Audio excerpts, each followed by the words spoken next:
miss all the action. Oh, you missed it. Jesus, that's... Oh, these guys are right on. That guy peeled out. Yeah, he's out of here. Wow, that is really low. I don't think he's going to do it though, right? He's doing it. All right, welcome everybody. Jeff McGann here, and the simple answer is the sheer volume of traffic. But we've got a lot more to talk about other than that, because my wife asked me, why is there so many incidents and accidents at Oshkosh after you probably saw the last two videos that I made. I happened to be just listening, hanging out at the house, and we heard two different things, and you'll see those videos. So my wife's been to Oshkosh. She was there in 2021. I've been 10 times. 9 times we flew in, and then once we went commercially. My dad's been in about 15 times. And there's always incidents and accidents that happen, and I never sat down and really thought about the ones that we were privy to that were maybe worth noting, because there's always little things that happen. But I did compile a list here, and I was really surprised. We're going to go over each one of these, and there's a lot of things to talk about with each one of them. It's pretty interesting. So this is going to be a long video, but I think it might be very helpful. So we've got 13 incidents. These occurred from 1986 to 2021. Now these are the 10 times that I went to Oshkosh. One of them happened to do with us on our 310, which I'll get into on the way to Oshkosh. But anyway, so out of these 13, we've got 9 videos. The video that we took that has some relevance to it. 2 of them, we've got pictures of the incident aircraft. And then 2 of them we didn't have pictures of, but both of those were really pertinent. And so we're just going to get right into it. So we'll do each one individually. We'll go through some footage, and I'll kind of set up each one here briefly, show it to you, and then we'll talk about it. So this first one here I'm going to talk about, this was in 1986. And I mean, you have to pardon the video, it's pretty rough, but this is a Mooney 201. So I'm just going to show it to you, and then we'll talk about it. So here we go. Roll the tape. Mooney!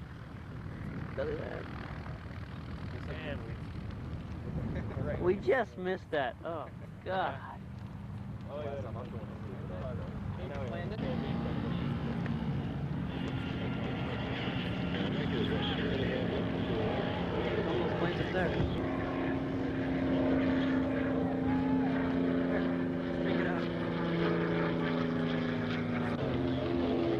All right, so you can clearly see that the thing's sitting on the runway, and it was a Mooney that was heavily loaded. There were 4 big guys, that like our my size, 200-pound guys, I would guess, that got out of that thing. So what happened was, so with a Mooney, you know, you can pull that gear really rapidly, and the gear just goes boop. It's right up in a heartbeat. So they were not out of ground effect. They were right in ground effect. Pulled the gear. I saw the whole thing, and it just settled right onto the runway. And she just slid on down, and everybody was fine. But we don't have to talk about what the mistake, you know, there. But the airplane was you know, you could surmise heavily loaded, and so it got into ground effect okay. But she wasn't going anywhere up, and so right when that gear went up, it just prop strike maybe about 10 feet down the runway, settled in, and you know, there she goes. So the lesson there is pretty obvious. I don't think we need to explain it. Now this next one is this is a biplane. Now this is kind of your classic. Well, take a look at it, then we'll talk about it. Here we go, biplane. Looks to me like something collapsed right there, but I just can't tell. Anybody inbound at the island? Biplane nosed her over. I can't see what's drifting in my way.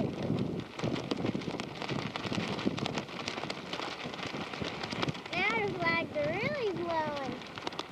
So the nose over, you see quite a bit, and the reason you see a lot of these in Oshkosh, other than the sheer volume of traffic, is that depending on what's going on, if they've got warbirds coming in, they might close down a runway, and so a lot of times they'll close down 3-6. And so, you know, people will be coming in with the crosswind a lot of times. And I mean, you see it all the time. People struggling with the crosswind component coming in there. And this was just a classic example of getting crossed up. And and trying to get on the brakes too hard because he's getting pushed over. These are what people told us. We didn't see this one. We heard about it in the commotion and ran over there, and the video's terrible, I know, but and basically he was just getting worked over to the side of the runway, getting on the brakes too hard, and they just said just kind of nosed into the grass there. So it's just a matter of, if you got to go around, it's okay.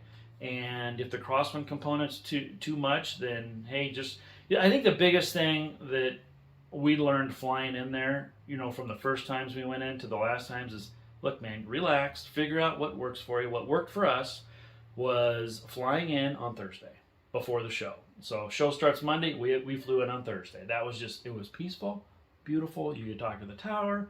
It was wonderful.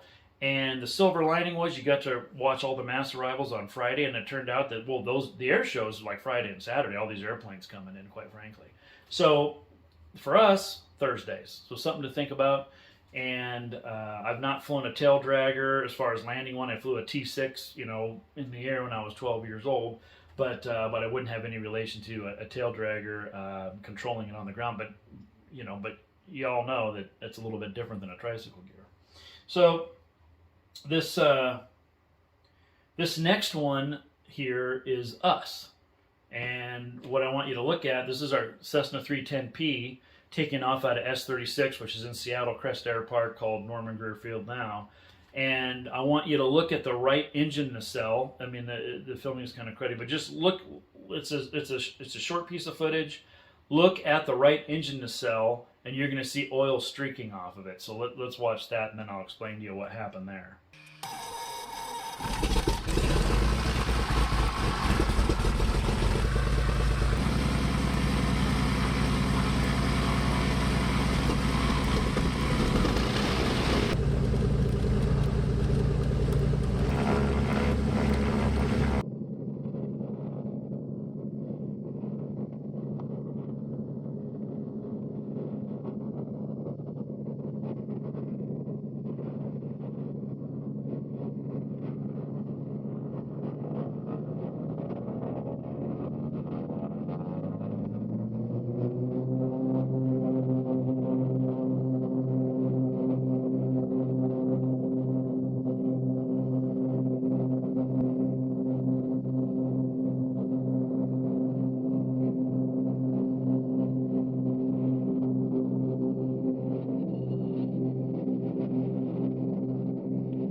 A bit of a crosswind, huh?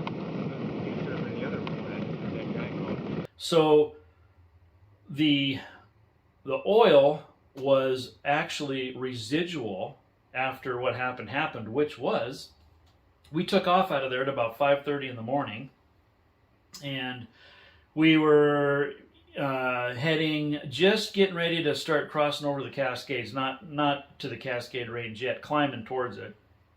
And I noticed a bunch of oil coming out of the engine nacelle on the right engine, and I could just see it streaking across the engine nacelle. I'm like, ooh, that's not good. So I looked over. I was going to tell, hey, Dad, we got oil, and I happened to notice that the left engine had oil all over the engine nacelle. And so clearly, okay, what might you have been doing? And so I say, Dad, we got oil on both engines. And he looks over and he goes, oh, I didn't put the oil caps on. So what had happened was he kind of got out of his normal routine. So why did that happen? And this is kind of interesting. So we've been to Oshkosh several times by that point. This is early 2000s sometime. And normally we'd get the airplane all packed, ready to go like a week before, everything topped off, done, and the airplane's sitting there fueled up, and that's it. Well, he ended up going out and dinking around doing something.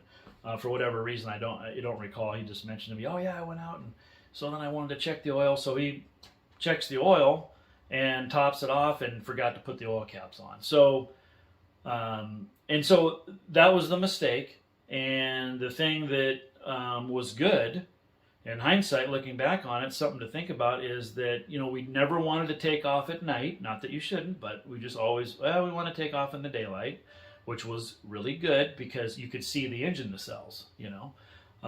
And the second thing was, as soon as he saw that, you know, we were turning around. It wasn't like, oh, let's see if we can make it to Wenatchee, you know. No, it's like, no, you turn around immediately, land, and the amount of oil that was, I mean, a little bit of oil goes a long way, so we had to top it off. It wasn't horrible, but I mean, it was just, you know, it was covered all inside the engine nacelle. We cleaned it up, but clearly there were some remnants there. And so anyway, that was a lesson. This next one is, this happened in 2021. My wife and I were at 3.6 just watching airplanes come in, and well, I'm going to roll the footage. You're going to be able to surmise what happened, and then we'll talk about that. So let's roll the Cardinal. Here we go. We got this Cardinal. Yeah, this Cardinal's totally lost in the middle of the runway. We had a Conquest that had to go up, pitch up, and go around him.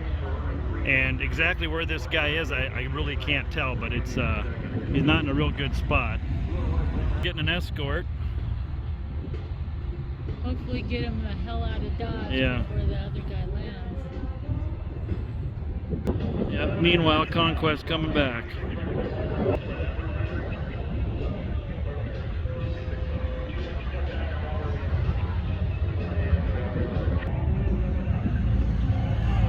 That's a sick. Yeah, he's good. He did good. He did a good job. Right where that guy was.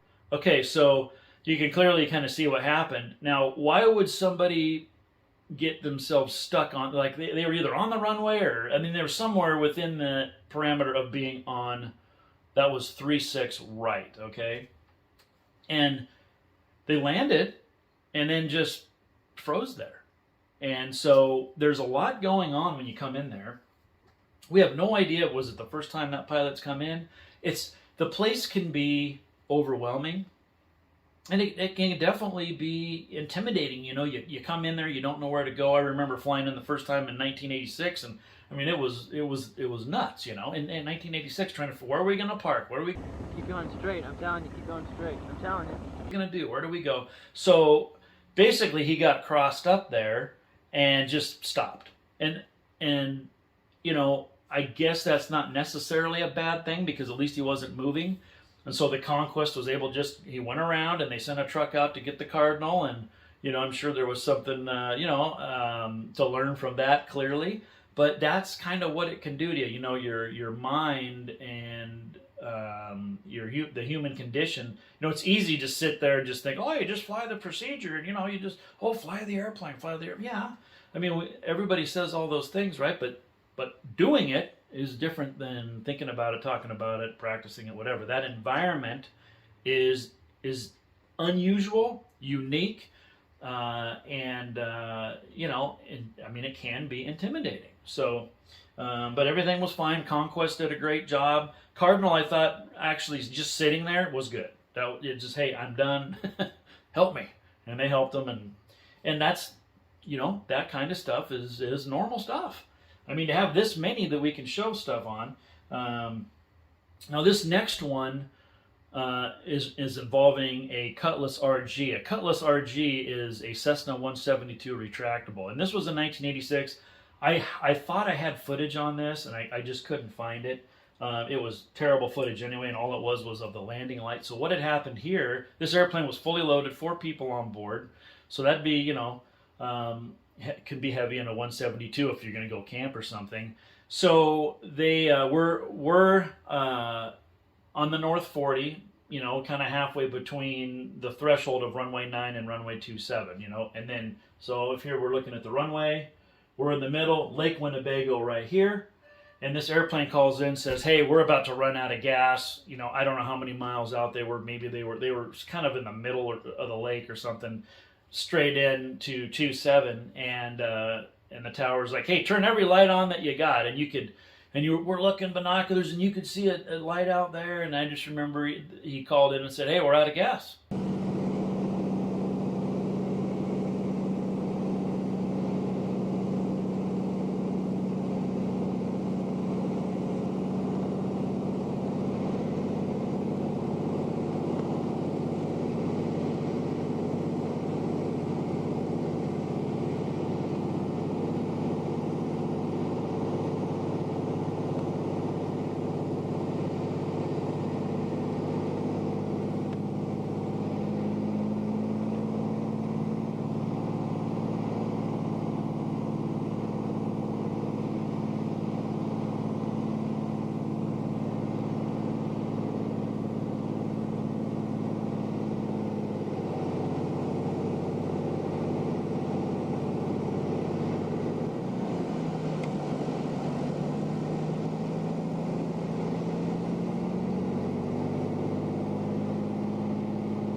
out of gas, and they ditched.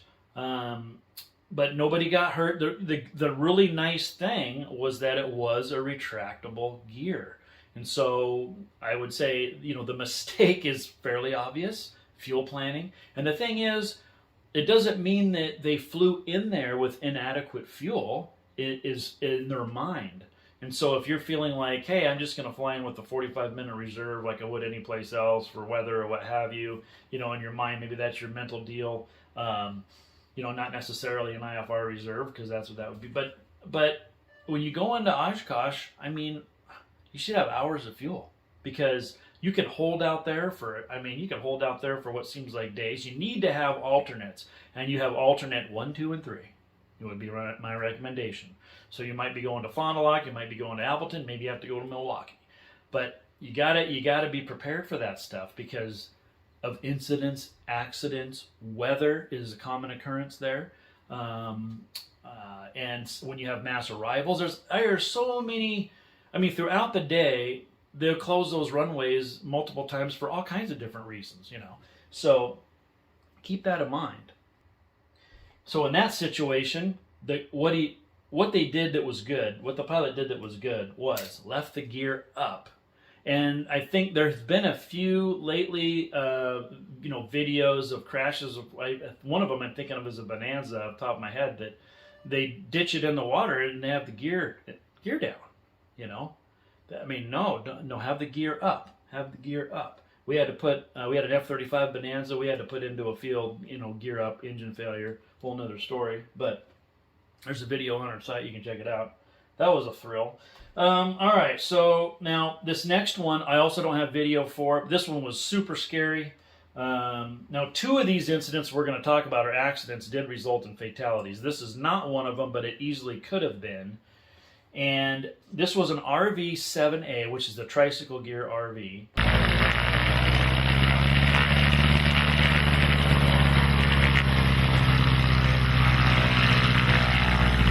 Show you a picture of just what one looks like. And so we were walking around the end of runway 9. So again, if my hand's the runway, you got 27 here, Lake Winnebago, North 40 parking, and here's runway 9. Well, people walk around the back side of it and go out here to go get something to eat. There's restaurants all along here, and you can go, everywhere. The Hilton's over here. And so I think my son Bryce, who's 24 now, he was like 4, maybe 5 years old. And so my dad, Bryce, and myself were walking around runway 9, and there was a gaggle coming in. And when I say a gaggle, like it was right after the air show, and so planes will just start coming in, and it was perfectly, like, the weather was pristine. It wasn't windy. It was clear as a bell. I really remember that. As we're walking around, just getting about to the middle of where runway 9 is, like literally right, we were looking right, we could look right down the runway, like right down the center line. And so here comes this RV-7, and the wings they're just rocking, wobbling. You could just tell he's right at stall, and he's holding it off the ground, like it's just wobbling like this. And I can remember, we're just watching him, because you could just clearly see it. And so he stalled the airplane about 10 feet off the ground, and probably impacted, maybe a couple feet from the threshold of the runway. Super close, right into that grass. And so he goes into the grass, the nose gear hits the end of the runway, bends the gear back, the airplane flips up and over onto its back. And of course, that's got a sliding canopy. And I was kind of instinctively going to run over there. My dad grabbed my arm, because he kind of like, no, that's, let the people take care of it that know what they're doing. It was super, super scary, because you're thinking fire, this thing's going to catch on fire. But there were people on him, the staff there at Oshkosh, they know what they're doing. They were on him in a second, and there was no fire. But he was under there for a while, because they had to get the airplane up and get that canopy to move. If that thing, you think about a fire there, boy, that was a really scary one, and that was extremely dramatic. How quickly it was just bam, like that thing was over on its back. And so, when I look back on it and I think about the traffic that was going in there at the time, it was such a gaggle. There's airplanes all over the place, and so he was probably trying to put it on the numbers, would be my guess. I didn't have ATC on or my dad or anything at the time, but you just surmised that he's probably trying to put it on the numbers, getting too slow, and you have to be, like they say, fly your airplane, do what you need to do. There's nothing there that's that panicky to worry about. Just relax as much as you can. Easy to say. So, but that worked out well, and he ended up not even being hurt. So that was good. Now, this next one is a fatality, and this one, let me just show you the video of the airplane prior to the accident. We don't have accident footage because this happened after he took off. This happened over Wyoming, leaving Oshkosh. But here's the airplane. It's the H1 Hughes Replica Racer. Beautiful airplane. So look at the video here, and then we'll come back. Polished it so that they're just up and gone.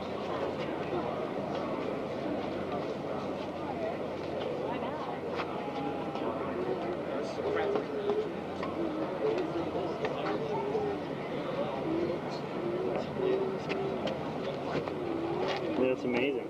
Isn't that the most fantastic? Incredible. Workmanship, unbelievable. Yeah. Look at the back of the blades. It's built, what, 31, 33?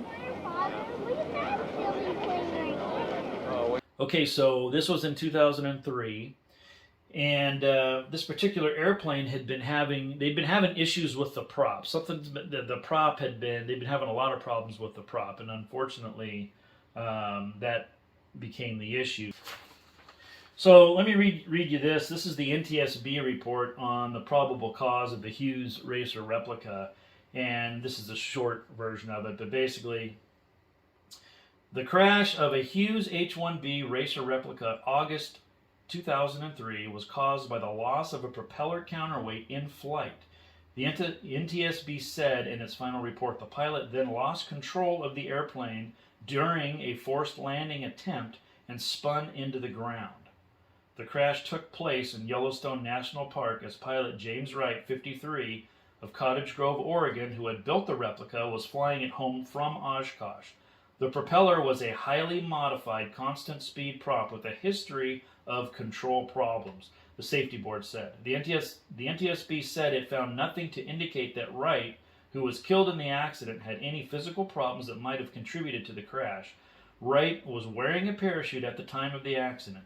He had told his lead mechanic and several friends that if something goes wrong, I'm bailing out, the NTSB said. The airplane made its first flight July 2002. Wright flew the replica to a world record speed for the airplane's class, reaching 304 miles per hour at Reno in September of 2002, on the 67th anniversary of Hughes' first record in the original airplane. That makes me think about, the get-home-itis, and that's something that you hear about in aviation accidents. And so, boy, if you've got this issue, and again, we don't know the underlying, why, what, where, how, and obviously somebody's going to take off and think they're going to be fine, but, there's no reason to do it.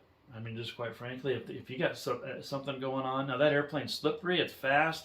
Couldn't tell you any of the specs on it as far as stall speed or whatever, but you got to assume that that's the airplane that a lot of World War II fighters came from. Were based on that Hughes H1 replica. So, and so that probably can be a handful of an airplane, I would surmise. And ironically, Howard Hughes belly landed his into a field way back in the day, testing that airplane. So, so hey, if everything's not perfect, stay home, and so in that case, it would have been great if maybe they wouldn't have flown the thing out of there. He was flying to Oregon. That's a long way to go if you've got a potential mechanical issue going on. So horrible, tragic deal, really sad deal. So let's get into this next one here. Unfortunately, this is another fatality. These we just have pictures of, their stock photos of the accident, and this occurred in 2007. What I remember about it was simply hearing about it, like when we were on the field. We didn't see it, so we didn't see it, but everybody heard about it. This was ugly. It was two P51s that had collided. And so let me show you some pictures, and then we'll talk about it.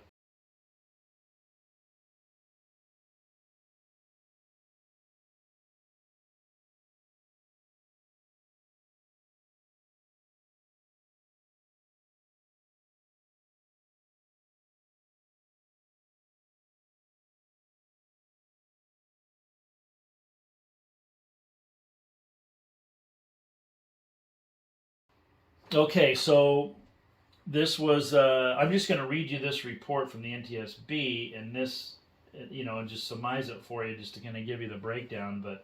But the final report issued, it was between a P51A, which was the green airplane, and a P51D Mustang, occurred on July 27th, 2007. And what had happened was they were doing a simulated race, like a demonstration race.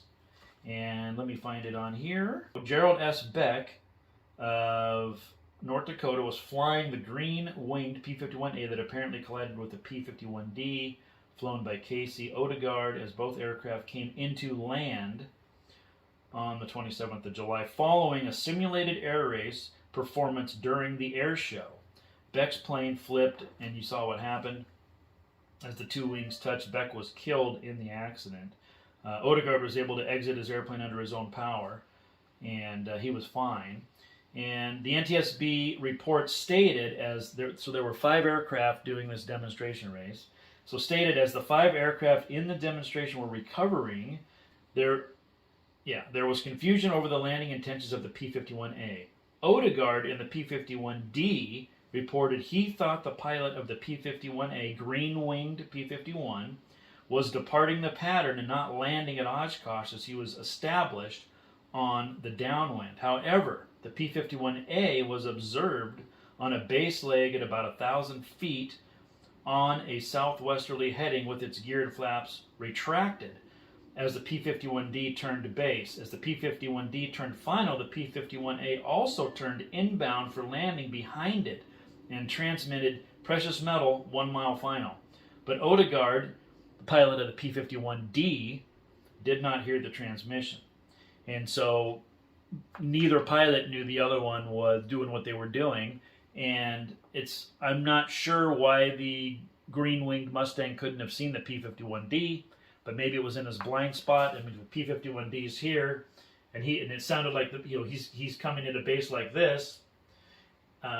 Might not have seen him, or clearly didn't see him, obviously. So the lesson on that one is fairly obvious, of course, but when you're in busy traffic, just knowing where everybody is. Communication was real lacking there, and terrible tragedy there. The NTSB concluded the probable cause of the collision to be the failure of the P51A pilot to maintain clearance from the P51D due to an inadequate visual lookout.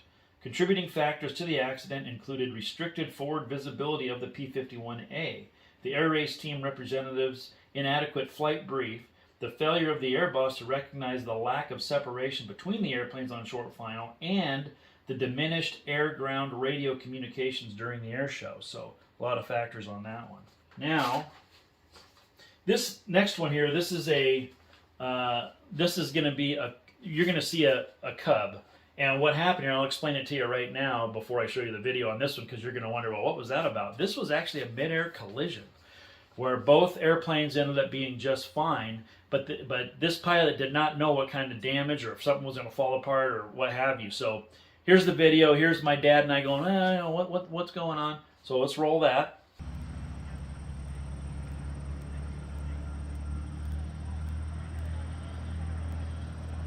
Okay, Cub, if you're able, make the next left turn onto the taxiway. Next left turn onto the taxiway. Cub, do you need any assistance? Negative, I think we got power to get us. What happened to the other airplane? No, we don't know what happened. I'll get back to you.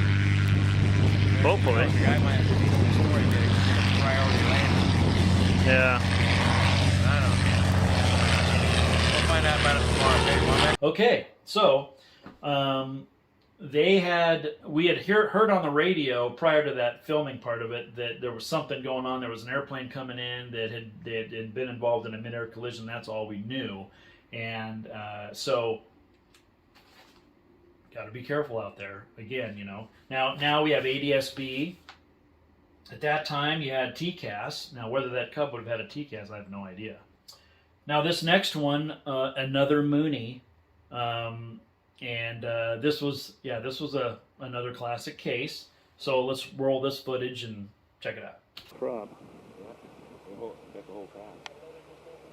Get the prop? Yeah.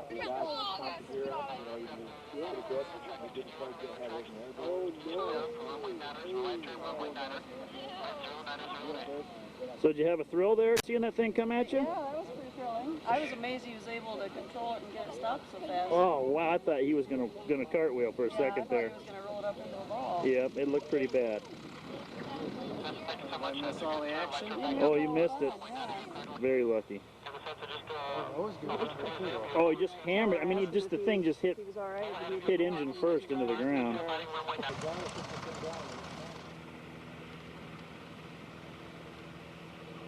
This is a Hall of Shame line right here. So again, we're dealing with the gaggle. So one of the themes here is gaggles. Lots of airplanes going into one spot, and it gets to be a cluster, and they've really worked really hard. I noticed this year they've really worked hard at improving that, and that's good. And they'll send people back now, and like hold at some whatever the lakes are. There's 3 or 4 of them they'll send you to these days. But this was just a classic case of a gaggle, and this Mooney he was wobbling again like that RV7, and we were standing there, and I definitely remember this one, and he was waddling over to the right side of the runway. Once again, we're here. This is between runway 9 and 2, the numbers of 27 and 9, and we're standing about, well, you can see it in the video, that's where we were. I wasn't filming it at the time. And the airplane just stalled, right wing stalled, and wham, nose first right into the ground, and just dirt flying everywhere. And then you could see what happened to the nose gear on the props. So just too slow, airspeed, we don't need to get into that, but you can see, and obviously it knows how to fly the airplane, right? So that's the thing that gets you is getting in there, and so just those gaggles or something. Okay, so this next one, we're very familiar with the type of airplane. This is a 310. You're going to see the nose gear hanging. Let's roll that, and you can check that out.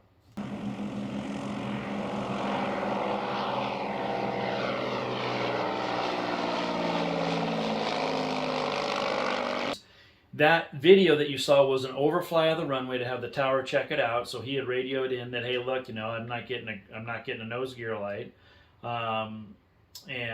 So when he overflew the runway, they confirmed it, and he ended up going elsewhere. I know he had I think he had 4 hours of fuel on board, I remember him saying, and had his family with him, 4 people on board. But sounded real calm, and I know that turned out just fine. They went wherever and landed and on the nose, and there you go. So I thought the thing in that situation was that, hey, check your rigging on a 310, but I thought that the pilot handled once he was in that situation really well, calmly. They did a great job. Air traffic control is otherworldly at Oshkosh. I mean, they are amazing. They're beyond amazing. I don't even know how they do it is phenomenal. It's really amazing how incredible ATC is. And I got a degree in air traffic control. I actually got hired by the FAA, and then I decided to do something else, and I would say that was kind of stupid, but I'll have a lot of respect. I knew a lot of people back in the day. I'm old now, but my instructor was in air traffic control that was fired by Reagan. So anyway, ton of respect for what they did, and they handled that situation beautifully. Now this next one here this one's kind of an interesting. I'm going to roll this, and then I'll come back to it, and we'll talk about it. So here we go. Pacer, the yellow tri-pacer type. I need you to keep it up for the pacer. Pacer, twin. I need you up the white over dark twin. Go around, please. He's not listening. Go around, white over twin. Nicely done. We'll get you back in line. Fly down the runway if you would, please. Fairly on the left side. Fly down the runway. Go down to the departure if you would. Make a left turn. We'll get you right back around the base when you come back around. Nicely done. Tri-pacer, welcome to Oshkosh. Left turn glass. There's a bunch of traffic behind you there for the tri-pacer. Gray type. The other glass here, maybe a glass here. Gray colored glass here. Traffic behind you. Keep going all. Okay, so you can see here, this is another classic example of the gaggle. And so now the one thing I want to bring up here now, so we have we have 3 instances in what I just talked about where people were going into runway 9. And so when you're coming off the Fisk arrival, if my hand's runway 9, you're coming in this way. Now, about 10% of the time, you'll land on runway 9 if you're doing this arrival, okay, versus breaking off going to 36. But most of the time you're going to come around and you're going to do a right base for 27. So what that allows you to do, if you're a little bit tight in the gaggle here, okay, and with this line of airplanes going into 27, you can go a little wide. You can go out over the shoreline a little bit farther. It can kind of help the last minute spacing. But when you're going into 9, it gets tight in a hurry. And so when you're flying that arrival, it's either 90 knots and 1,800 feet, or, like in our case with the twin, 135, so 135 knots and 2,300 feet. So that 414 is coming in at 135 knots, or wherever, somewhere between 90 and 135 at 2,300, trying to get lined up for runway 9. And then you have a much slower airplane. I can't remember, whatever that was, a Cub, or I'm not sure what that was. Anyway, but a slow airplane. So that 414 just eating them up, like crazy. And so that exact example right there, that is the most common thing that you'll see there, and it was handled beautifully. Like the 414 started gobbling him up. You could see that he had drifted over to the left, and was probably getting ready for the go around, before he even started going around. So he just, and then they brought him around, and everything was fine. And so that was a good job. And that's one of the things that you have to expect. You have to expect that to happen. That's why you need to have a lot of fuel. And if you're going in, and I'm saying a lot of fuel if you're going to go in during gaggle time. Okay, and gaggle time is Friday before the show, okay, until Saturday, really. I mean, Sunday everybody's peeling out of there, but people do go in on Saturday. But man, so just something to be aware of. Want to have lots of fuel. When I was listening to ADSB this year, there were some serious holds. There were people calling in, "Hey man, I'm getting low on gas. I've been out here forever," and ATC has to keep people safe. They can't start running people into each other, and so it's just they're not going to do it, and they're not, and nor should they. So as pilots, when you're going in there, you got to be prepared for that. We did not like that. We like to come in on Thursday. And you got the key, right? So anyway, and then this last one, you've probably heard about this. This is a beach premiere. These are just pictures, and this was Jack Roush coming in his beach premiere. And so I'm going to put a link to that. There's a video where you can actually watch the crash, and the same with the P51. The two P51s. I'm going to put that link in the description so you can see both of those accidents. In the case of Jack Roush here, he comes in, he's doing a left base into 18 right, and he sees an airplane which he thinks is out there, and he goes to make a go around, but he doesn't provide throttle. He doesn't give the engines any power, and stalls the airplane right wing low into the ground. So, I'm reading this here. Let's get into this here for you. The NTSB investigation of the crash that seriously injured pilot Jack Roush at EAA AirVenture 2010 found that Roush, co-owner of a NASCAR Sprint Cup team and holder of an airline transport pilot certificate, allowed the Hawker Beechcraft 390 Premier 1A jet to stall during an attempted go-around. The NTSB, in a probable cause finding approved this month, determined that Roush failed to apply takeoff power after aborting an attempted landing at Whitman Regional Airport. Roush suffered broken bones and lost his left eye in the crash. According to the Sporting News, his lone passenger suffered minor injuries. Though the NTSB report states that pilot and passenger both suffered serious injuries. Roush said he was thankful that there was no loss of life. He says here, "I can't emphasize this too much. What a relief it was that I was able to negotiate and contact the ground that kept me free of other airplanes and free of anybody that could have been injured outside of the airplane," Roush told the Sporting News. Roush had been cleared to land on runway 18 right behind a departing Piper Cub, which had been cleared for immediate takeoff, followed by an immediate turn away from the busy runway. According to the NTSB report, Roush was not monitoring the departure frequency and was unaware of the Cub's clearance and intentions. Concerned he would overtake the two-seater, Roush decided to abort the landing but did not advance the throttles to take off power. He told investigators that he was scanning for other traffic and did not recall hearing the stall warning that was picked up by the cockpit voice recorder. The stick shaker and stick pusher system's activation was nearly simultaneous to the right wing stall, Roush told investigators. The aircraft struck a grassy area with a nose-down attitude following a 5-second descent from 117 feet AGL at 1,972 feet per minute. Investigators found no mechanical problems contributed to the crash. So, anyway, hopefully that kind of gives you some insight going in there. And you know, this is kind of an example of some of the things that occur. And even this year, like we talked about earlier, it's just really unfortunate. So it's just, you know, something to think about if you're going to go in there. You know, be safe, relax, you know, and think about going in on a Thursday. I tell you, it's great going in there on a Thursday. Really, really is. So if you're going to fly in there, and the other thing too, you know, a lot of people actually, pilots will fly in there commercially. A lot of people will fly into Fond du Lac or Appleton and won't even bother going into Oshkosh. And so if you don't feel comfortable going in there, gosh, don't fly in there. You know, don't. You don't want to not have any fun.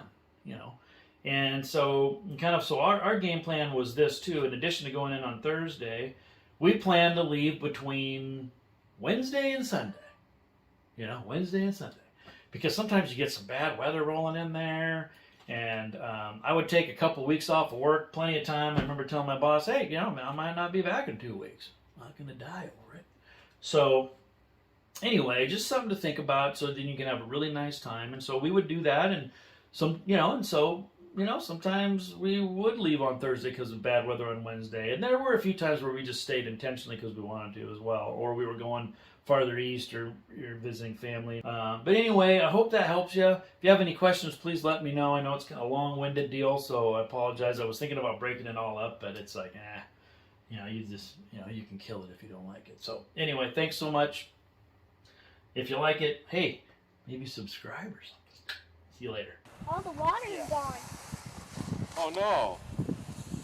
Don't worry, there's a big ice cube. It'll melt in the There's another one water. there, Bryce. There's another water in there bottle.